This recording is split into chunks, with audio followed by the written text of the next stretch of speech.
찬송가 257장 우리 하나님께 찬양 드리도록 하겠습니다. 마음에 가득한 의심을 깨치고 마음에 가득한 의심을 깨치고 지극히 화평한 마음으로 찬송을 부르는 어린 양 예수의 은비로 속죄함 얻었네. 속죄함 속죄함 주 예수 내게로 속죄네. 할렐루야 소리를 하여 함께 찬송하세.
주를 모르고 시험 걱정 모든 괴로움 시험 걱정 모든 괴로움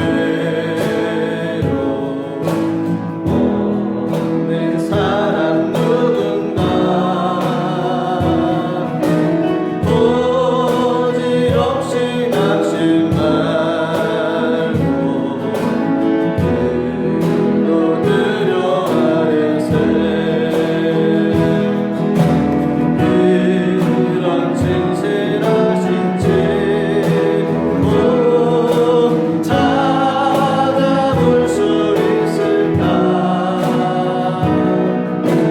우리 약함하시오니 어찌 아니하릴까 근심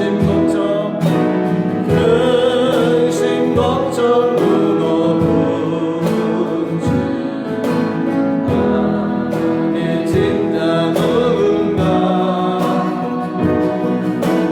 귀한 저를 우리 예수 주께 기도드리세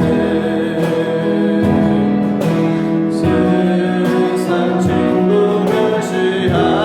멸시하고 너를 조롱하여도 예수 품에 안기어서 자내 위 우리 3절 다시 합니다. 근심 걱정 무겁지 근심 걱정 무거운지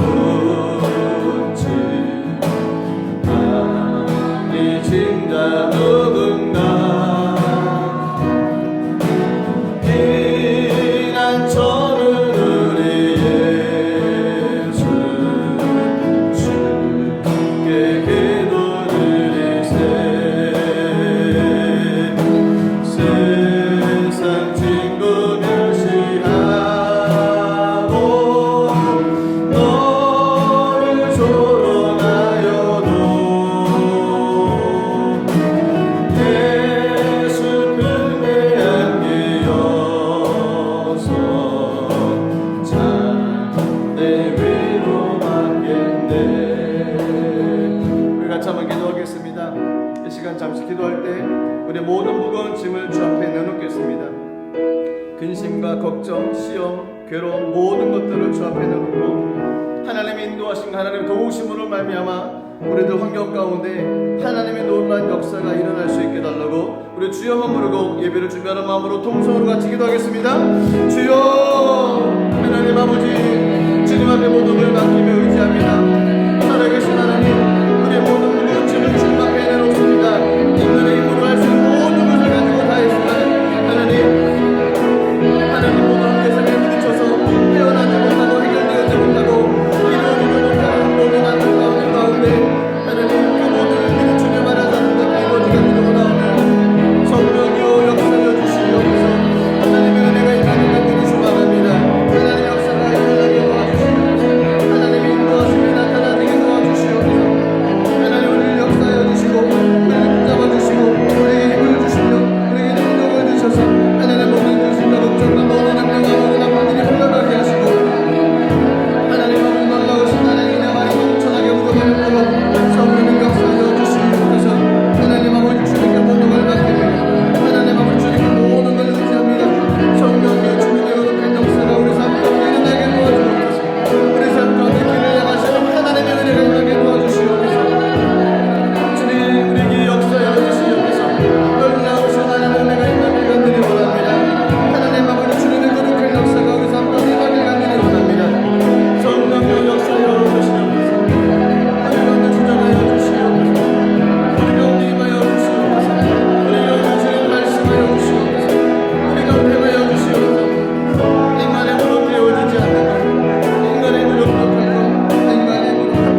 심정으로 신앙 고백 드리겠습니다.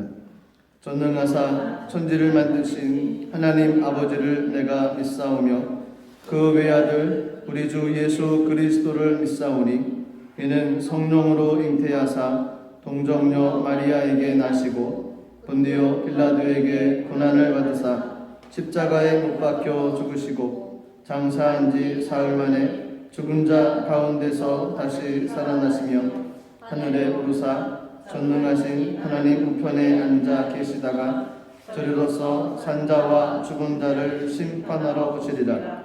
성령을 믿사오며 거룩한 공예와 성도가 서로 교통하는 것과 죄를 사하여 주시는 것과 몸이 다시 사는 것과 영원히 사는 것을 믿사옵나이다. 아멘. 다같이 찬송가 304장으로 우리 하나님께 찬양 드리도록 하겠습니다.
하나님 말씀 같이 찾고 합독하도록 하겠습니다. 신약성경 사도행전 2장 37절부터 42절까지 말씀이 되겠습니다. 사도행전 2장 37절부터 42절까지 말씀, 우리 한 목소리로 같이 하나님 말씀 합독하도록 하겠습니다.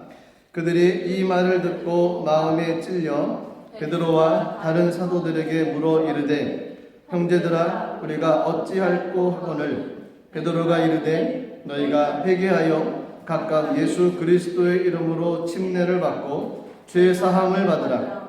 그리하면 성령의 선물을 받으리니 이 약속은 너희와 너희 자녀와 모든 먼데 사람 곧 주 우리 하나님이 얼마든지 부르시는 자들에게 하신 것이라 하고 또 여러 말로 확증하며 권하여 이르되 너희가 이 패역한 세대에서 구원을 받으라 하니 그 말을 받는 사람들은 침례를 받으며 이날에 신도의 수가 3,000이나 더하더라. 그들이 사도의 가르침을 받아 서로 교제하고 떡을 떼며 오로지 기도하기를 힘쓰니라. 아멘. 기도하겠습니다. 살아계신 하나님 은혜와 사랑을 감사드립니다. 길어지는 코로나 바이러스로 인해서 하나님 모든 환경이 멈춰진 것 같고 조심과 또 두려움 가운데 하루하루를 보내고 있습니다. 하나님 우리 마음은 다치지 않게 하여 주시옵소서. 우리 마음을 열어서 주님을 보게 하여 주시고 이 가운데 역사하시는 하나님을 기대하며 기도와 또 말씀으로 무장하며 나가는 귀한 삶이 될 수 있도록 성령 하나님 역사하여 주시옵소서. 하나님 아버지 오늘 귀한 말씀을 통해 이제 베드로의 삶을 함께 나누길 원합니다. 우리 가운데로 동일한 하나님의 역사가 일어나게 도와주시고 우리 가운데도 하나님의 거룩한 축복이 임할 수 있도록 성령님 인도하여 주시옵소서. 주님께 감사드리며 예수님 이름으로 기도드리옵나이다. 아멘. 할렐루야. 주님을 사랑하십니까? 아멘. 하나님께서 저희 여러분들을 사랑하십니다. 사도행전 2장 37절부터 42절까지 있는 말씀을 중심으로 해서 베드로에 관한 얘기를 좀 같이 하도록 하겠습니다. 변화된 베드로의 삶이 바뀌었습니다. 베드로는 예수님의 수제자였습니다. 그는 저희가 알고 있는 것처럼 다혈질이었고요. 그러다 보니까 매사에 좀 적극적이었습니다. 누구보다도 예수님의 행적에 많이 참여를 했고요. 반면에 또 많은 사람들보다 다른 사람들보다 또 실수도 많았던 사람이 베드로라는 사람이었습니다. 베드로의 본명은 시몬입니다. 이 이름은 마카비 시대 이후에 유대인들에게서 가장 흔한 이름이었다라고 합니다. 베드로는 가버나움 근처 베세다 동네의 어부 출신이었고요. 그 집안은 그래도 좀 비교적 부유한 집안이었다라고 얘기를 합니다. 예수님께서 부르셨을 때 형제 안드레와 함께 집과 또 배를 버리고 예수님을 따랐던 사람이 베드로였습니다. 베드로가 살던 갈릴리 지역은 가나안 땅 가운데 이 북쪽 변방에 속한 곳이었다 보니까 지역적으로 좀 발전이 늦었습니다. 뿐만 아니라 이방 군대, 이방 민족의 좀 수탈이나 또 침략을 좀 많이 받는 경우도 생겼습니다. 그러다 보니까 이방 종교 그리고 문화 그런 쪽으로 좀 접하는 모습이 그 땅에 좀 있었습니다. 그 지역은 또한 비천한 사람들이 좀 거주한다라고 생각되어졌던 지역이 베드로가 살던 갈릴리 지역이었습니다. 베드로는 학문이 없는 사람이었다라고 성경에 기록되어져 있고요. 그는 어부 출신이다 보니까 그의 삶의 관심은 얼마만큼 많은 양의 고기를 잡느냐 여기에 달려 있었습니다. 앞날의 뚜렷한 소망보다는 그냥 물고기를 잡는 곳에서 만족하며 삶을 살았던 삶이 베드로의 삶이었습니다. 그런데 예수님께서 찾아오심으로 말미암아서 그의 인생 가운데 놀라운 변화가 시작이 되어졌습니다. 예수님께서 오셔서 베드로를 보시고 내가 너를 사람 낚는 어부로 사용하겠다라고 말씀을 하십니다. 그리고서 나를 따르라 말씀하셨습니다.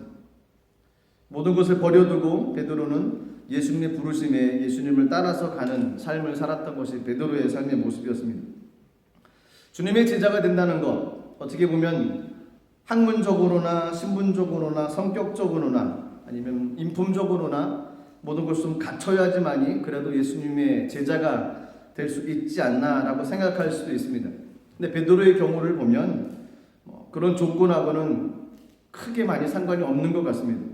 베드로는 성격도 급하고요. 학문적 배경도 없었습니다. 조건은 굉장히 부족했습니다.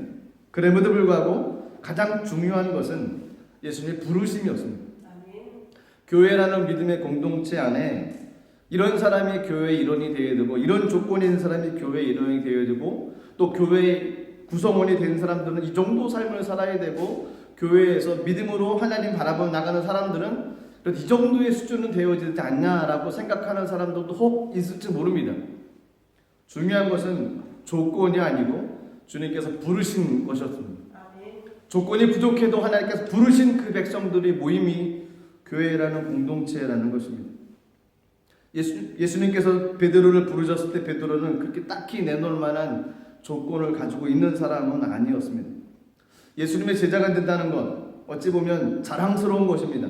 그리고 사회적으로나 또 신분적으로나 또 다른 사람들에게 자랑하기도 충분할 것 중에 하나가 그 예수님의 제자가 되어진다는 것입니다. 베드로는 예수님의 부르심에 순종하면서 주님과 동행하며 삶을 살아갔습니다. 12명의 제자가 있었습니다. 그 중에서 베드로는 누가 뭐래도 예수님의 수제자였다라고 저희가 이야기를 할 수가 있습니다. 중요한 사건마다 예수님께서 베드로와 함께 하셨습니다.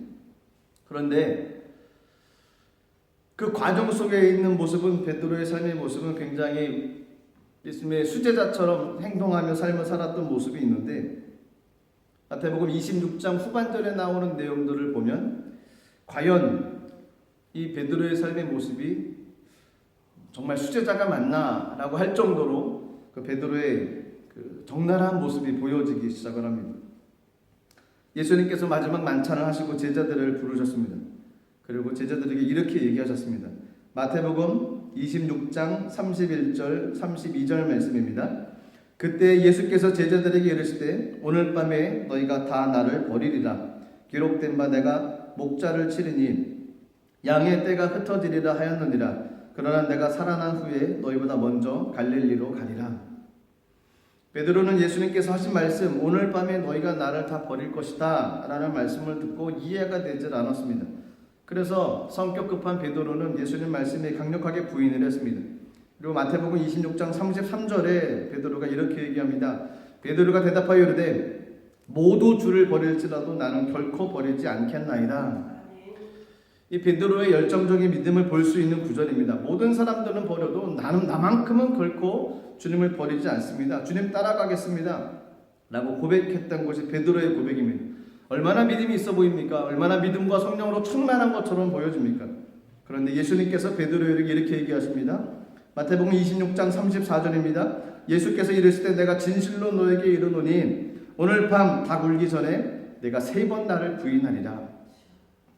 예수님께서 하신 얘기에 베드로는 깜짝 놀랐습니다. 상상할 수도 없는 이야기였습니다. 베드로의 입장에서 보기에는 예수님이 하셨던 이 얘기는 말도 되지 않는 이야기입니다. 그래서 베드로가 다시 반박하면서 예수님께 이야기를 합니다. 마태복음 26장 35절입니다. 베드로가 이르되 내가 주와 함께 죽을지언정 주를 부인하지 않겠나이다 하고 모든 제자도 그와 같이 말하니라. 내가 주와 함께 죽을지언정 주를 부인하지 않겠습니다. 어떻게 보면 예수님 입장에서는 베드로의 이 말이 얼마나 마음이 기뻐하셨을까요? 물론 베드로의 실제적인 모습을 주님은 알고 계셨습니다. 닭 울기 전에 나를 부인할 것이다 알고 계셨습니다. 그럼에도 불구하고 많은 사람들이 있었지만 그들은 예수님이 하셨던 이야기에 대해서 예수님 걱정하지 마십시오. 제가 있습니다. 제가 나가겠습니다. 저는 버리지 않습니다. 예수님 따라가겠습니다. 라고 입술로 고백하는 사람이 없었습니다. 근데 베드로만큼은 그래도 예수님을 따라가겠다고 고백하며 나가는 모습이 있습니다. 그래도 조금 베드로의 모습이 낫지 않겠습니까? 그런데 인간의 이런 노력과 인간의 이런 다짐 한계가 있습니다. 인간의 노력과 인간의 다짐 플러스 하나님의 도우심이 있어야만 됩니다. 하나님의 인도하심이 그 가운데 임해야만 됩니다. 인간의 힘 가지고는 그 모든 것을 이루어 나갈 수가 없다는 것입니다. 베드로의 이런 고백을 보면 베드로가 얼마나 믿음이 충만한 사람으로 보이겠습니까? 얼마나 믿음이 대단한 사람처럼 보이겠습니까? 모든 사람 버려도 나는 버리지 않습니다. 내가 죽을지언정 예수님 따라가겠습니다. 얼마나 믿음이 충만한 사람이 베드로인 것처럼 보이겠습니까? 그런데 믿음은 입술의 고백이 아닙니다. 믿음은 행함이라는 것입니다. 믿음은 말로 표현하는 것이 아닙니다. 믿음은 행함으로 표현하는 것입니다. 베드로의 모습을 보겠습니다. 예수님께서 잡히셨습니다. 그리고 공회 앞에 가셨습니다. 베드로는 일찍이 떨어져서 어떻게 결말이 나는지, 어떻게 판단이 나는지 보려고 그 집들까지 들어가서 뒤에서 보기 시작을 했습니다. 대제사장들과 온 공회에 있는 모든 사람들이 이미 결론을 내렸습니다. 예수님을 죽이자고. 그리고 그들에게 필요한 증거를 좀 찾기 원했던 겁니다. 거짓 증인들을 세웠습니다. 그리고 그들에게 예수님께서 하나님의 성전을 헐고 사흘 동안에 지을 수 있다, 그렇게 얘기했다라고 고백을 하게 합니다. 대제사장들이 예수님께 물어봅니다. 내가 정말 하나님의 아들 그리스도냐? 예수님은 아무런 대답을 하지 않습니다. 그러다 이렇게 얘기했습니다. 예수님께서 이후에 인자의 권능의 우편에 앉아있는 것과 하늘 구름을 타고 오는 것을 볼 것이다 라고 얘기하자 대제사장은 자기 옷을 찢으면서 신성모독이다 라고 얘기를 합니다. 군중들 앞에서 다들 모든 사람들이 하나같이 외치기를 사형을 시켜야 된다라고 고백을 합니다. 예수님을 그러니까 침을 뱉습니다. 예수님을 주먹으로 쳐버립니다. 손바닥으로 때립니다. 그때 베드로는 바깥들에 앉아서 조용히 있는데 한 여종이 와서 너도 갈릴리 사람 예수와 함께 있었던 사람 아니냐라고 물어봅니다. 베드로가 모든 사람 앞에서 저 사람이 무슨 말 하는지 모르겠습니다라고 예수님을 부인을 합니다. 안문까지 나가다가 다른 여종이 베드로를 보고 또 얘기합니다. 나사렛 예수와 함께 있었던 사람입니다라고 얘기를 하자 베드로는 맹세하고 또 부인합니다. 나는 그 사람을 알지 못합니다라고 거부합니다. 조금 후에 곁에 섰던 사람들이 와서 베드로에게 너 그 도당이다라고 물어봅니다. 베드로가 저주하고서 맹세합니다. 나는 그 사람을 알지 못합니다. 그리고 닭이 울었습니다. 베드로는 예수님께서 하셨던 말씀을 생각이 납니다. 밖으로 나갔습니다. 심히 통곡했습니다. 이것이 베드로의 모습이었습니다. 주님을 위해서 죽겠습니다라고 고백했던 그 베드로의 모습이 이런 모습이었습니다. 모든 사람들은 부인해도 나는 부인하지 않겠습니다라고 고백했던 그 베드로의 모습이 이런 모습이었다는 것입니다. 근데 그거 아십니까? 이런 베드로의 모습이 저와 여러분들의 모습이라는 겁니다. 그 베드로의 고백이 저와 여러분들의 고백이었고 그 부인하고 저주하면서 모른다고 했던 그 베드로의 말이 저와 여러분들의 고백이라는 거였습니다. 베드로와 얼만큼 다르겠습니까? 베드로를 과연 따라갈 수 있겠습니까? 베드로는 그가 한 이야기 지키질 못했습니다. 이러한 베드로의 모습을 보시고서 미리 아시고 예수님께서 요한복음에 베드로에게 이렇게 얘기를 하셨습니다. 아주 중요한 구절입니다. 요한복음 13장 36절부터 38절입니다. 시몬 베드로가 이르되 주여 어디로 가시나이까? 예수께서 대답하시되 내가 가는 곳에 내가 지금은 따라올 수 없으나 후에는 따라오리라. 베드로가 이르되 주여 내가 지금은 어찌하여 따라갈 수 없나이까? 주를 위하여 내 목숨을 버리겠나이다. 예수께서 대답하시되 내가 나를 위하여 내 목숨을 버리겠느냐? 내가 진실로 내게 이르노니 닭 울기 전에 내가 3번 나를 부인하리라. 베드로는 누가 뭐라고 그래도 예수님 따라가겠습니다. 예수님 안 버립니다. 끝까지 예수님 따라가겠습니다라고 호언장담했던 사람이 베드로였어요. 근데 예수님께서 하셨던 말씀은 지금은 따라올 수 없다라고 얘기를 합니다. 지금은 안 된다라는 겁니다. 아무리 베드로가 어떤 얘기를 하고 모든 사람들이 베드로의 말을 믿어준다 할지라도 예수님께서 내려준 판단은 지금은 안 된다라는 겁니다. 따라올 수가 없다고 얘기를 하십니다. 이유가 뭘까요? 지금은 안 된다라고 했던 그 이유가 베드로는 열정적이었습니다. 담대했습니다. 리더십도 있었습니다. 어찌 보면 다른 제자들보다 예수의 마음을 조금이라도 헤아릴 줄 아는 제자였을 것입니다. 그런데 지금은 아니다라고 예수님께서 말씀을 하신 겁니다. 뭔가 부족한 것이 있다는 것이죠. 아직 채워지지 않은 부분이 있다는 겁니다. 그 모습 가지고는 따라올 수 없다라고 얘기를 합니다. 이것이 마태복음과 또 요한복음 또 사복음서에 나왔던 베드로의 모습입니다. 그런데 오늘 읽었던 본문인 사도행전 2장에는 마태복음에 비쳤던 또 요한복음에 비춰졌던 그 베드로의 모습과는 전혀 다른 모습이 보여집니다. 두려움이라고는 없습니다. 무서움이라고도 없습니다. 사람들에게 겁을 먹었던 모습도 없습니다.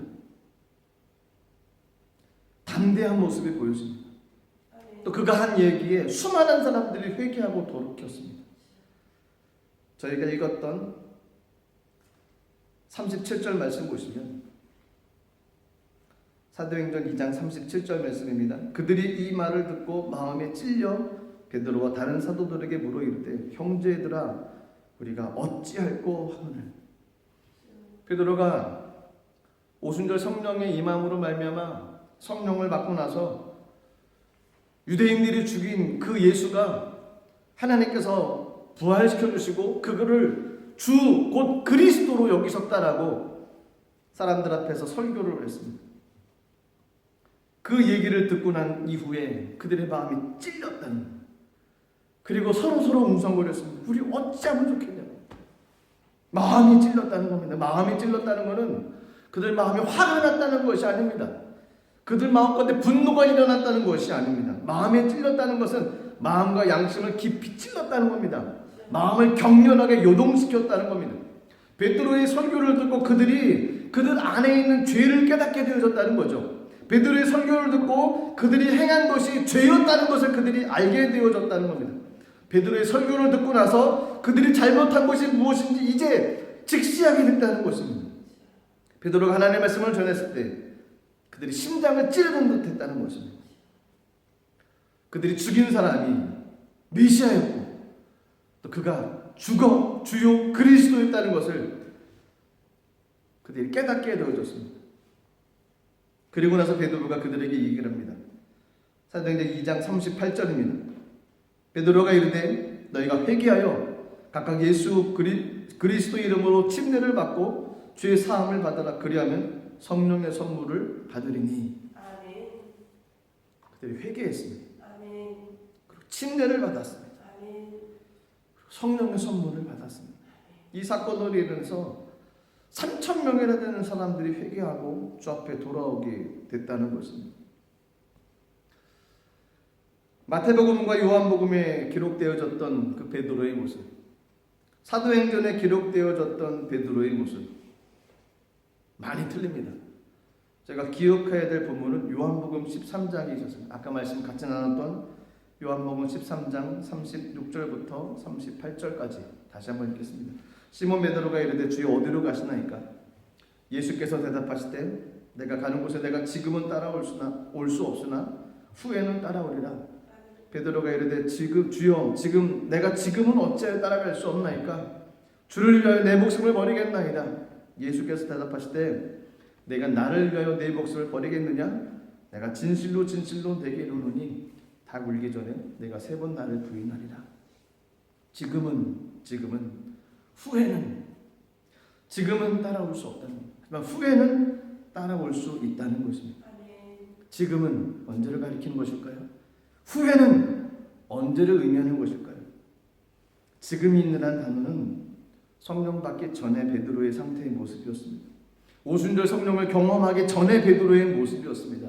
열정만 있었습니다. 자부심만 있었습니다. 그 용기와 패기만 있었습니다. 그 마음의 담대함만 있었습니다. 하지만 성령을 받기 전이었습니다. 죽음 앞에 두려워했습니다. 같이 끌려가서 고난을 당할까 고통을 당할까 걱정 가운데 그는 비겁했다는 겁니다. 두려워하고 무서워했다는 것입니다. 마음에 다짐은 있었지만 그에게 능력은 없었습니다. 영향력도 없었습니다. 사람들의 무시함을 사람들이 주셨던 그 두려움을 뚫고서 나갈 수 있는 내적인 힘이 베드로에게는 없었다는 것입니다. 지금은 따라올 수 없다는 겁니다. 따라갈 수도 없다는 것입니다. 성령 받기 전에는 따라갈 수 없는 것이 베드로의 모습이었습니다. 하지만 후에는 따라오리라. 사도행전에 기록되어졌던 사도 베드로의 반응은 너무나도 틀립니다. 성령을 받은 이후에 그런 권능을 가지고 능력을 가지고 삶을 살아갈 수 있게 됐다는 것입니다. 아멘. 주님을 따라가게 원하십니까? 아멘. 예수님 닮기를 원하십니까? 아멘. 결론은 한 가지입니다. 저희가 성령을 받아야만 된다는 것입니다. 그렇지 않으면 한계가 있다는 것입니다. 문제를 만나고 어려움을 만나서 부딪히고 넘어지고 쓰러지는 한계 가운데 포기해서 따라갈 수 없는 상황이 있다는 겁니다. 베드로처럼. 누가 베드로가 그렇게 고백할 줄 누가 알았겠습니까? 모든 사람들이 인정해줄 정도로 그는 수제자였습니다. 누가 아무래도 예수님의 제자였습니다.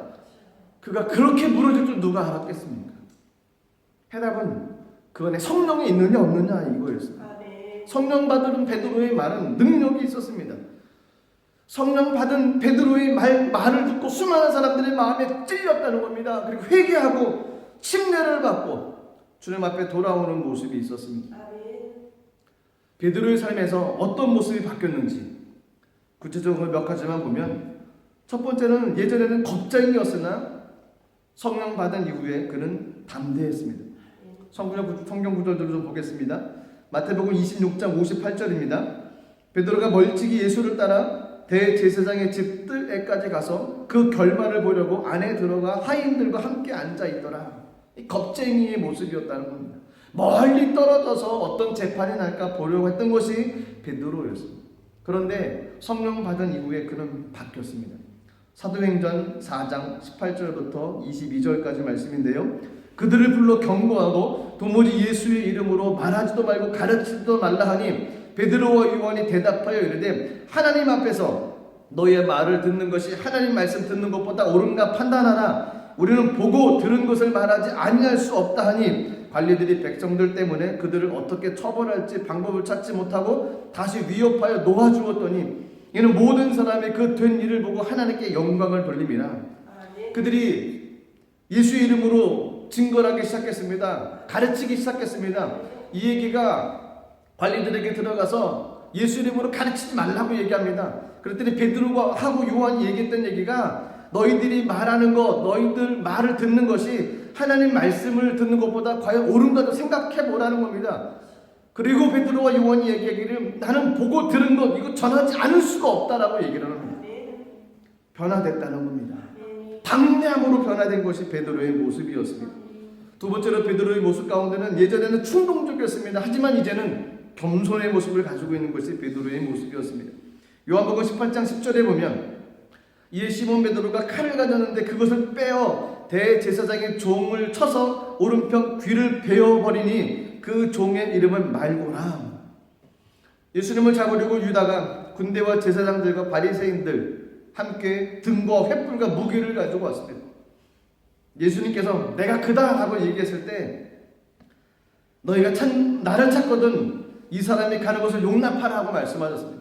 그때 베드로가 그 성격 급한 베드로가 충동적으로 칼을 빼가지고 말고의 귀를 잘라버렸다는 거예요. 그만큼 열정이 있었고 혈기가 있었고 충동적이었던 삶이 베드로였습니다. 베드로 후서 1장 1절에 보면 그는 이렇게 표현되어집니다.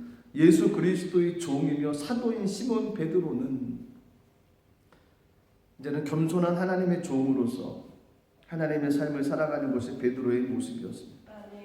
예수 믿기 전에 저희가 충동적이었습니까? 성령 받으면 겸손한 사람이 될 수 있습니다. 세 번째로 베드로의 모습 가운데 예전에는 무지했습니다. 하지만 이제는 하나님의 말씀을 잘 이해하고 하나님의 말씀에 대해서 아주 잘 아는 사람이 됐던 것이 베드로의 모습이었습니다. 마태복음 16장 21절 22절 말씀 보시면 이때로부터 예수 그리스도께서 자기를 예루살렘에 올라가 장로들과 대제사장들과 서기관들에게 많은 고난을 받고 죽임을 당하고 제3일에 살아나야 할 것을 제자들에게 비로소 나타내시니 베드로가 예수를 붙잡고 항변하며 이르되 주여 그리마옵소서 이 일이 결코 죽게 미치지 아니하리이다. 베드로는 어떤 일이 일어나는지에 대해서 잘 모릅니다. 그냥 예수님 하셨던 얘기 듣고 나서 이런 일 일어나면 안 된다라는 겁니다. 하나님의 나라에 대해서 몰랐습니다. 하나님의 일에 대해서 무지했습니다. 그것이 초기의 베드로의 모습이었습니다. 그가 성령을 받은 이후에 누구보다도 하나님의 말씀에 대해서 명백하게 아는 사람이 베드로였습니다. 사도행전 2장 14절부터 40절까지 내용인데 이런 내용입니다. 오순절 성령을 경험을 합니다. 그리고 베드로가 얘기를 합니다. 요엘 선지자의 예언대로 성령을 보내주셨다라는 겁니다. 그리고 유대인들과 예루살렘 사는 모든 사람들 비록 그들이 예수를 죽였지만 하나님께서 예수님을 다시 살리셨고 그를 주와 그리스도가 되게 하셨다라고 그들 앞에서 설교를 합니다. 명확한 복음의 내용을 정확하게 모든 사람들에게 말씀을 증거했습니다. 그리고 나서 그 말씀을 들은 이후 그들이 회개하고 변화된 삶을 살아갔습니다. 무지했지만 성령 받은 이후에 하나님의 말씀에 대해서 명확하게 아는 사람이 베드로였습니다. 네 번째로는 베드로는 예전에는 자기를 자랑했습니다. 하지만 성령 받은 이후에는 그리스도를 자랑하기 시작을 합니다. 마태복음 26장 33절입니다. 베드로가 대답하여 이르되 모두 주를 버릴지라도 나는 결코 버리지 않겠나이다. 어찌 보면 다른 사람보다 좀 앞서간다는 거죠. 다른 사람보다 내가 뛰어나다는 겁니다. 그걸 두 단어로 뭐라고 얘기합니까? 교만이죠. 베드로의 교만이었습니다. 나 아니면 안 된다는 생각입니다. 다른 사람은 다 버려도 나는 결코 버리지 않습니다. 나는 결코 그런 행동을 하지 않을 것입니다 라고 얘기했던 것이 베드로입니다. 그런데 그런 베드로가 성령을 받은 이후에 그 마음 가운데 있었던 것은 내가 아니라 예수 그리스도라고 고백을 합니다. 사도행전 3장 6절입니다. 베드로가 이르되 은과 금은 내게 없거니와 내게 있는 이것을 내게 주노니 나사렛 예수 그리스도 이름으로 일어나 걸으라. 그가 가지고 있는 것은 예수 그리스도 이름이었습니다. 그에게는 더 이상 나의 자만심, 내가 아니면 안 된다는 그 교만한 생각들이 다 없어져 버렸습니다. 예수 그리스도 이름. 저희가 성령을 받으면 예수 그리스도만을 증거하며 삶을 살아가야만 됩니다. 예전에는 베드로는 잠자는 상태였다고 보면 성령 받은 이후에 그는 깨어있는 모습이었습니다. 마태복음 26장 40절입니다. 제자들에게 오사 그 자는 것을 보시고 베드로에게 말씀하시되 너희가 나와 함께 1시간도 이렇게 깨어있을 수 없더냐. 깨어서 기도하는 것이 힘들었습니다. 그의 영적 상태는 잠들어 있는 모습이었습니다. 베드로전서 4장 7절에도 그럽니다. 만물의 마지막에 가까이 왔으니 그러므로 너희는 정신을 차리고 근신하여 기도하라. 제발 깨어 있어야 된다라고 얘기를 합니다. 성령 받은 이후에 베드로의 신앙은 깨어 있는 모습이었습니다. 깨어 있어서 잊지 말아야 될 것이 무엇인지, 그리고 마지막 날이 올수록 무엇을 바라보며 삶을 살아가야 될 것인지, 어떤 것이 참된 신앙인지를 밝히 알았던 것이 베드로의 모습이었습니다. 베드로는 이렇게 전과 후가 판이하게 틀려집니다. 큰 차이가 있습니다. 베드로가 성령을 경험한 이후에 또 성령을 경험하기 전의 모습 너무너무 큰 차이가 있습니다. 어찌 보면 베드로가 그렇게 마지막으로 고백하며 나아갔던 그 순간 가운데 그가 그 말을 지키지 못하고 부인하고 예수님 말처럼 예수님을 저주하고 부인할 수밖에 없었던 것이 그에게는 아마도 한계 상황이었을 것입니다. 모든 것을 다 따라갈 수 있었지만 그것이 그에게는 한계 상황이라는 거예요. 한계 상황에서 뛰어 그 다음 단계로 넘어가야 되는데 그 한계 상황에서 무너져버린 것이 베드로입니다. 이 땅을 살아가는 모든 사람들에게 한계 상황이 있습니다. 세상 사람들은 그 한계 상황을 뛰어넘기 위해서 다른 사람보다 행복하고 다른 사람보다 좀 평안한 삶을 살아가기 위해서 열심히 수단과 방법을 가리지 않고 노력하고 달려갑니다. 그런데 가다 보면 될 것 같으면서도 되지 않고 이루어질 것 같으면서도 이루어지지 않고 금방 뭐가 이렇게 팍 하고 터질 것 같은데도 막혀버려서 되어지지 않는 그 한계 상황을 너무너무 저희들이 많이 경험할 수밖에 없다는 것입니다. 독일의 실존주의 철학가가 있습니다. 칼 야스퍼스. 그가 얘기한 단어가 한계 상황입니다. 한계 상황은 출생, 우연, 죽음 등 인간이 피하거나 변화시킬 수 없는 상황이었다고 얘기를 합니다. 인간이 넘을 수 없는 벽에 부딪혀서 몸부림치는 모습, 그것이 한계 상황이라는 겁니다. 인간의 힘으로는 어찌할 수 없는 상황, 그 모든 상황들, 이것이 한계 상황이라는 겁니다. 인간이 할 수 있는 모든 것은 한계가 있다는 것입니다. 지식도 한계가 있고 기술도 한계가 있고요. 권력도 한계가 있고 재능도 한계가 있습니다. 의학도 한계가 있습니다. 모든 것이 한계가 있다는 것입니다. 그것을 뛰어넘을 수가 없다는 것입니다.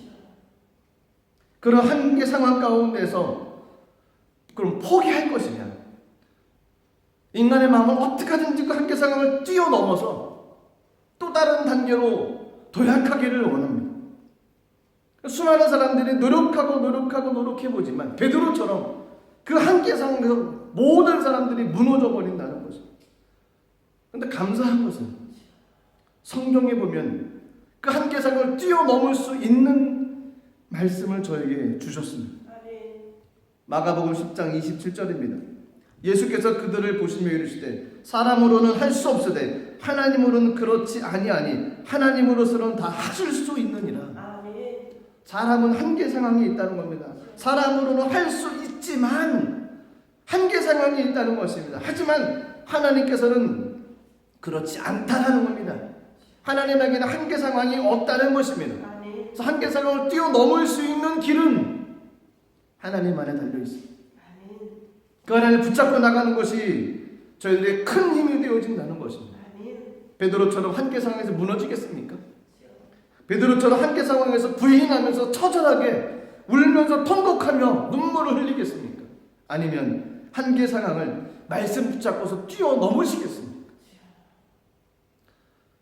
스가랴 4장 6절에 보면 저희가 잘 아는 말씀이 있습니다. 그가 내게 대답하여 이르되 야훼께서 수룹바벨에게 하신 말씀이 이러하니라. 만군의 야훼께서 말씀하시되 이는 힘으로 되지 않냐고 능력으로 되지 않냐고 오직 나의 영으로 되느니라. 힘으로 되어지지 않습니다. 왜냐 한계 상황이 있기 때문에 그렇습니다. 내 능력으로 되어지지 않습니다. 왜냐하면 한계 상황이 있기 때문에 그렇습니다. 오직 하나님의 영으로만 될 수 있다는 것입니다. 성전이 건축되어지는 것, 우리 심령이 회복되어지는 것, 우리 길이 열리는 것, 그것은 하나님의 영으로만, 성령의 역사로만 가능하다는 것입니다. 그것이 베드로의 삶을 통해서 하나님께서 저희들에게 보여주신 의미라는 겁니다. 성령 받기 전에 예수님께서 아직은 안 된다는 것, 지금은 올 수 없다는 것입니다. 하지만 후에는 올 수 있다는 것입니다. 성령을 받아야만 됩니다. 주님 안에 있으면 저희가 능력으로 하나님께 주신 그 능력으로 말면 모든 것을 감당해 낼 수 있습니다. 빌립보서 4장 13절입니다. 내게 능력 주시는 자 안에서 내가 모든 것을 할 수 있느니라. 어떤 상황에 처인다 할지라도 하나님께서 그 가운데 능력을 부어주시면 그 환경에 있는 한계 상황을 뛰어넘을 수 있습니다. 부하든지 아니면 비나든지 아니면 문제가 있든지 어려움이 있든지 질병이 있든지 한계 상황에 막혀 있습니다. 그 가운데 능력 주시는 하나님의 은혜가 임하면 한계 상황을 뛰어넘을 수 있다는 것입니다. 그래서 성령을 받아야만 됩니다. 우리 힘으로는 부족하고 될 수가 없습니다. 인간의 힘으로는 불가능하다는 것입니다. 하나님의 능력으로는 가능하다는 것입니다. 성령 받은 베드로 예수님을 따라갑니다. 순교자가 되었습니다. 성령 받은 저희들 예수님 따라갈 수가 있습니다. 성령 받은 저희들 한계 상황을 뛰어넘을 수가 있다는 것입니다. 그분을 신뢰하시고 성령 받기를 간구하십시오. 말씀으로 하나님 은혜 달라고 기도하시고 내게 하나님 만나달라고 간구하며 나가십시오. 하나님 만나주시면 그 만남으로 말미암아 우리 삶에 있는 모든 문제들이 풀릴 줄로 믿습니다. 우리의 삶에도 베드로의 삶이 변화된 것처럼 변화되어지는 은혜가 임하시기를 주님의 이름으로 축복합니다. 기도하겠습니다. 살아계신 하나님 은혜를 감사드립니다. 하나님 베드로의 삶이 변화되어졌습니다.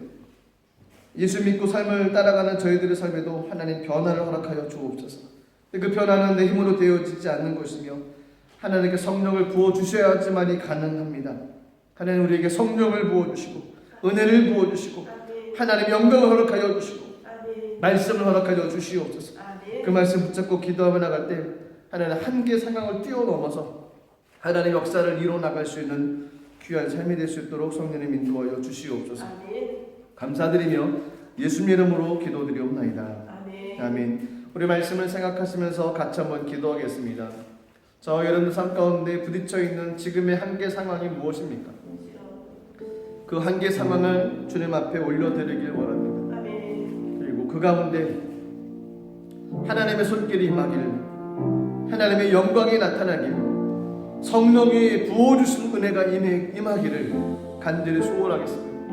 그리고 부르짖고 하나님을 찾아서 우리 모든 한계 상황을 뛰어넘어 하나님의 역사가 이루어지고 하나님의 능력이 막 올려드릴 수 있는 귀한 우리들의 삶이 될 수 있게 해달라고 우리 시간 간절한 마음으로 우리 주여 한번 오통소로 기도하겠습니다. 주여 하나님 아버지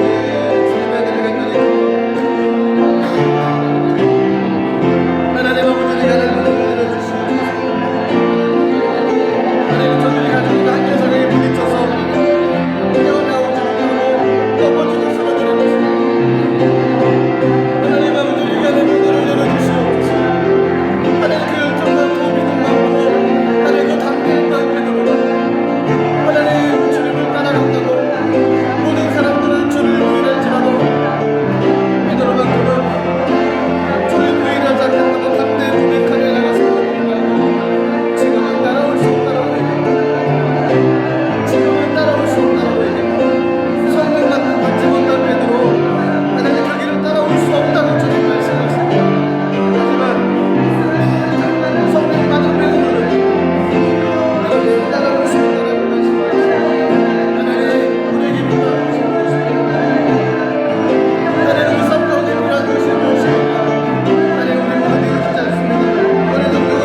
할지라도 성령의 힘으로 한계 상황을 뛰어넘을 수 있도록 은혜를 내려 주시옵소서.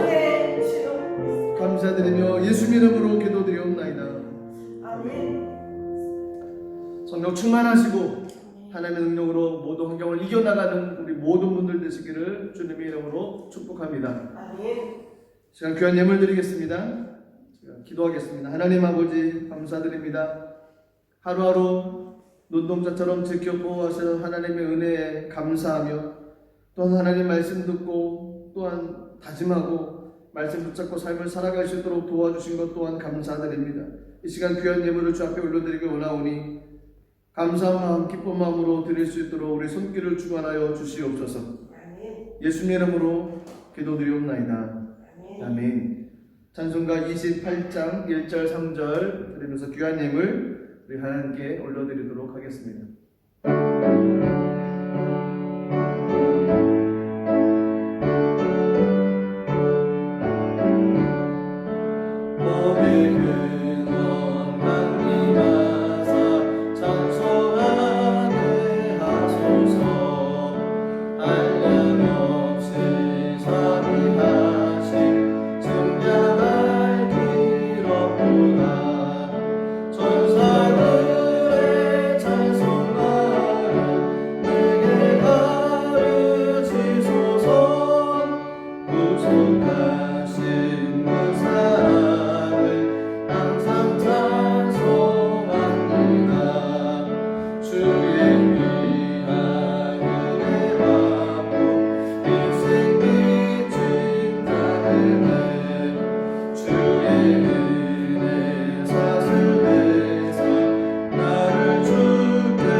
교회 소식은 예배 후 광고 영상을 참고해 주시기를 부탁드립니다. 드린 예물 주님께 올려드리겠습니다. 살아계신 하나님 은혜를 감사드립니다. 말씀을 마음에 새기며 또한 다짐하며 나가는 우리들의 삶 위에 하나님의 놀라운 역사가 일어나게 도와 주시옵소서. 한계 상황을 뛰어넘는 믿음의 사람 되게 하여 주시옵소서. 귀한 예물 드린 손길 하나님 붙잡아 주시고 하나님 축사하셔서 하나님 나라 가운데 귀하게 쓰임받는 물질로 통로될 수 있도록 주님 인도하여 주옵소서. 드린 손길이 하나님께서 채우셔서 평생의 삶에 물질로 어려움받지 않도록 하나님의 넉넉한 은혜가 가정과 삶에 임할 수 있도록 역사하여 주시옵소서. 예수님 이름으로 축복하며 기도드리옵나이다. 아멘. 지금은 우리 주 예수 그리스도의 무한하신 은혜와 아버지 하나님의 크신 사랑과 보혜사 성령의 내주 교통 충만 역사하심의 은혜가 변화받은 베드로처럼 우리들의 인생의 삶 가운데 부딪히는 한계 상황을 뛰어넘어 성령님과 그 모든 것을 이겨나가기로 다짐하며 세상으로 나가는 모든 믿음의 모습들 위해 이제로부터 영원토록 함께 하시기를 간절히 축원하옵나이다. 아멘.